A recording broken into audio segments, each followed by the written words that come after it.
Bem-vindos ao Talk Science, na edição da FCE Pharma do ano de 2025, a 29ª edição.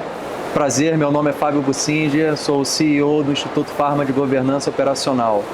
E hoje a gente vai bater um papo, conversar a respeito de um tema de grande relevância, que é a gestão de carreira, gestão de longo prazo, transição de carreira, com um grande amigo, o André Pasternak.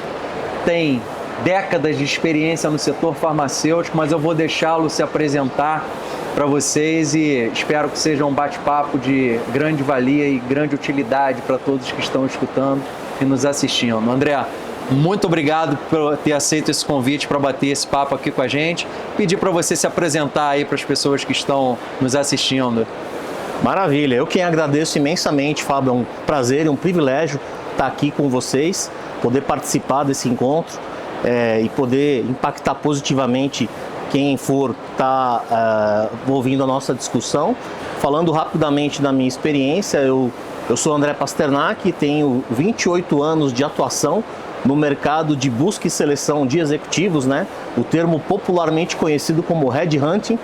Dos meus 28 anos de experiência nesse mercado, eu atendo a indústria farmacêutica há 20 anos, desde 2005. E eu hoje sou um dos sócios da Odgers, que é uma empresa multinacional do Reino Unido, que atua na busca e seleção de executivos focados em C-Level, conselheiros, e nós também fazemos posições gerenciais estratégicas, N-2 do CEO. E é um prazer estar aqui com vocês, espero poder contribuir e agregar para o nosso público. Muito obrigado. Interessante que a maioria dos executivos do setor farmacêutico hoje, em algum momento, já passou pela sua mesa. Não tenho a menor dúvida disso. Mas então, nesse sentido, o objetivo da gente bater esse papo hoje aqui é você trazer a sua experiência. Quando a gente fala de gestão de longo prazo de carreiras, de planejamento de transição de carreiras, principalmente num momento de altíssima competitividade que a gente tem, que a gente vê várias mudanças acontecendo aí em posições executivas, a sua experiência mostra quais são os principais fatores que fazem um executivo planejar bem a sua carreira no longo prazo e, ao contrário, o que os que não o fazem mais pecam nesse processo? Vamos lá. Eu percebo que uma parte dos executivos que consegue se preparar bem para momentos de transição de carreira e até de encerrar o que a gente chama de vida executiva, os que fazem isso bem, eles conseguem se planejar e eles conseguem trabalhar com uma verdade absoluta. Nada nessa vida é eterno. A exemplo de muitas coisas da nossa vida, a vida executiva também tem prazo de validade, né? E eu estou falando isso tanto para executivos que estão no seu último ciclo, quanto para executivos que estão planejando o próximo ciclo como executivo, né? Os que têm essa noção e os que têm esse autoconhecimento, que sabem que eles não serão eternos, nós não somos, nós estamos na empresa. Nós não vamos ficar para sempre na empresa. Tudo nessa vida é passageiro. Os que entendem que isso realmente o ciclo da vida, eles conseguem se planejar e eles conseguem passar por esses ciclos de transição com menos frustrações. Por quê? Porque eles antecipam de antemão que lá na frente vai haver uma ruptura. A gente só não sabe quando que ela vai acontecer. Pode ser daqui a 4, daqui a 5 anos.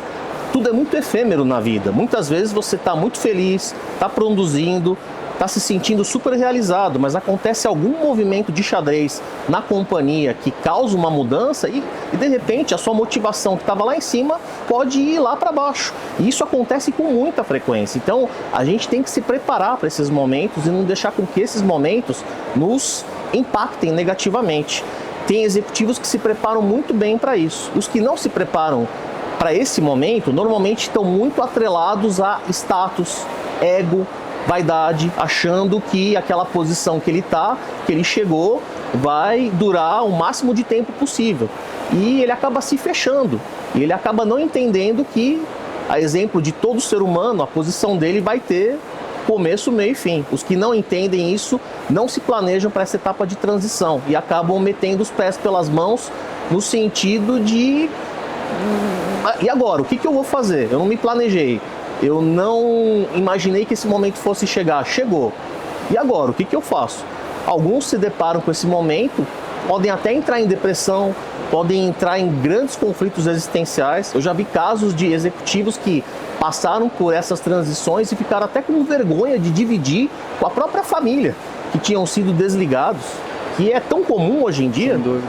Então, respondendo tua pergunta, os que não têm tanto esse ego, essa vaidade, esse status atrelado, e que se pegam demais no sobrenome corporativo, os que se apegam demais costumam sofrer muito mais em momentos de transição, Fábio. Sem dúvida. E a gente vê no mercado hoje executivos brilhantes, pessoas altamente competentes que são desligadas, são demitidas, e não é pela questão de competência, é por uma circunstância da companhia, ou é por incompatibilidade com o seu chefe direto, enfim, são vários os fatores, e isso cada vez é mais comum no mercado.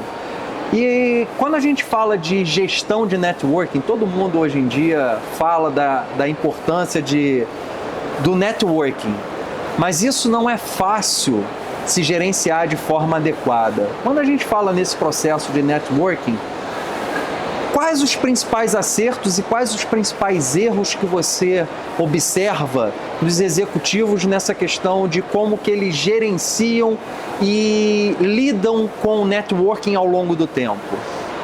Vamos lá.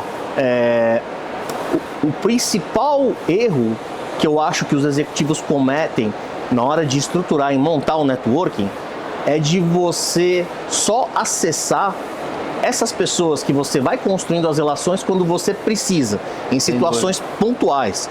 Construir networking é uma coisa, manter e nutrir networking é uma outra coisa completamente diferente. É aí que está a diferença entre o joio e o trigo. Quem consegue não só construir, mas manter e nutrir a rede de relacionamentos, esses são os que estão acertando. Porque é muito fácil perceber quando você se aproxima de alguém e a sua intenção ela é genuína. Por quê? Porque você não aparece do nada. Você não ficou 5 anos sem falar com a pessoa e de repente você apareceu. Opa, como é que você tá? Vamos tomar um café, porque você está em transição. Quando você faz isso do nada e você ficou, por exemplo, 5 anos sem nem ligar para a pessoa vai entender que você só está querendo se aproximar dela por interesse. Porque você está precisando. Você precisa de um novo emprego, ou sei lá, você precisa ter a chancela, a indicação daquela pessoa que você está retomando contato. Esse é o maior erro que os executivos cometem. Construir networking nem é tão difícil. Você tem que manter e você tem que nutrir. É que nem uma planta. Se você não regar, se você não colocar nutrientes, ela nunca vai florescer. É tão simples como isso, Fábio. E pode acreditar, em qualquer cultura latina, cultura anglo-saxã, cultura oriental, quando a aproximação ela não é genuína, ela não é efetivamente de coração, as pessoas percebem. E é fácil perceber isso. Muito fácil, é muito fácil. E muitas das vezes a gente observa práticas do dia a dia nesse sentido de pessoas que vivem no anonimato durante muitos anos e de uma hora para outra começam a fazer postagens quase que diárias em LinkedIn, começam a entrar em contato com pessoas que não viam ou não conversavam há anos. E aí você sabe que ela tem uma necessidade de ajuda para uma recolocação, só que ela não construiu essa relação ao longo do tempo. Então não é algo natural. Não é. O bom networking é quando entra em contato, que isso é natural, isso é passível de ser feito, você entrar em contato com alguém para te ajudar quando você precisa. Lógico. Mas isso ser mais um contato e não um contato único depois de anos sem ter nenhum tipo de relação. Exatamente. E do aspecto de preparação psicológica para essa transição de carreira? Pessoas que estão numa fase mais para o meio, para o final da carreira, que tem o aspecto de preparação psicológica para o day after e do aspecto de preparação financeira pessoal também. Como é que você enxerga os executivos transitando e trabalhando esse aspecto financeiro e esse aspecto psicológico dessa transição? Quão relevante isso é? Olha, excelente pergunta, Fábio. Eu acho que as pessoas, os executivos que são mais bem-sucedidos nessa seara de transição são aqueles que, em primeiro lugar, eles têm uma unidade familiar muito sólida. Perfeito. Eu até citei anteriormente de executivos que ficam com tanta vergonha que perderam o emprego que não contam nem para a própria família. A família é a primeira que tem que saber. E não é demérito nenhum. Todo mundo está sujeito a perder a posição executiva por N razões que a gente citou aqui. E o que acontece? O planejamento financeiro, não só para momentos de transição, mas para toda a vida é uma coisa importante. Eu acho que deveria ser uma disciplina até a ser ministrada nas escolas. Administração e planejamento financeiro, né? Por quê? Como todos os brasileiros que somos, a gente está no modo crise. Desde que eu nasci, desde que você nasceu, esse país está sempre em crise. Você tem que ter o pé no chão de não gastar mais do que você pode, de ir formando um patrimônio, de ir formando um colchão, conciliando, obviamente, com as suas demandas, as suas obrigações financeiras de curto prazo. Isso é uma coisa que vale para a vida toda, não só para quem é executivo, para qualquer tipo de profissional. Eu sou totalmente a favor de implementar essa disciplina já na idade do meu filho, que tem 11 anos. Todo mundo sabe que dinheiro não cai do céu, e a gente tem que se planejar. A gente tem que ter o pé no chão para poder ter uma reserva justamente nessas épocas que a gente está em transição. E isso é igual uma maratona, né? É uma maratona. Correr 42 km, não é uma corrida de 100 metros. Não é uma corrida de 100 metros rasos, é uma maratona. Isso é uma gestão de longo prazo para você não comprometer o teu capital. Eu conheço executivos, até familiares, que não se prepararam para esse momento. Viveram como se não houvesse amanhã.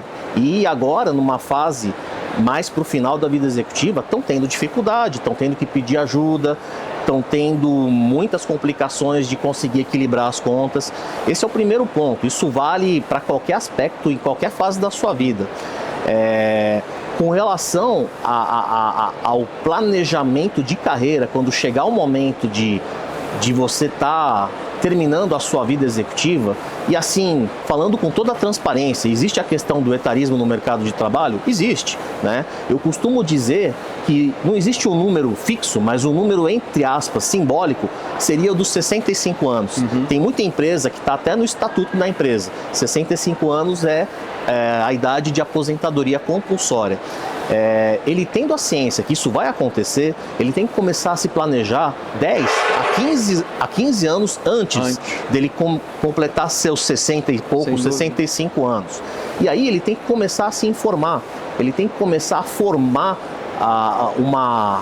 um conhecimento e pesquisar hoje quem está nessa fase, como é que a pessoa consegue equilibrar essas demandas profissionais, como é que ela está ocupando o tempo dela. Então, quando você é um executivo, você obviamente conhece muita gente, você se reporta a pessoas mais sêniores que você. Essas pessoas que você se reportava, muitas já estão fora da vida executiva. Claro. E muitas já estão trabalhando como consultores, como conselheiros, como advisors para fundos de investimentos. Então, aproxime-se dessas pessoas. É aquilo que eu falei, né? Não é só ter o network, é cultivar e manter o network.